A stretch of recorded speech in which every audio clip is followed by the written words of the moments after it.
అతడు నాకు మొరపెట్టగా నేను అతనికి తోడై ఉండెదను. అతనికి శ్రమలో నేను తోడై ఉండెదను. కాబట్టి దేవుడు శ్రమలో తోడై ఉండే దేవుడుగా ఉన్నాడు. కీర్తన 34లో ఈ దీనుడు మొరపెట్టగా యెహోవా ఆలకించెను, అతని శ్రమలన్నిటిలో నుంచి అతన్ని విడిపించెను. తర్వాత మరి సామెతలో చూసుకున్నట్లయితే శ్రమ దినమున నీవు కృంగిన ఎడల చేతగాని వగుదువు. తర్వాత యేసు ప్రభు ఎబ్రీ పత్రికలో మరి 11వ అధ్యాయంలో ఆయన శ్రమ నుండి మరి విధేయత నేర్చుకున్నాడు. కాబట్టి శ్రమ ద్వారా దేవుడు మేలు చేస్తాడు, శ్రమలో తోడుగా ఉంటాడు, శ్రమలో నుంచి విడిపించి గొప్ప చేస్తాడు, శ్రమలన్నిటిలో నుంచి విడిపిస్తాడు. శ్రమ ద్వారా మనము విధేయత మరి నేర్చుకుంటాము. శ్రమ దినమున కుంగివద్దు.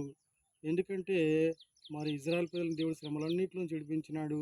దావీదు జీవితంలో శ్రమలన్నిటిలో నుంచి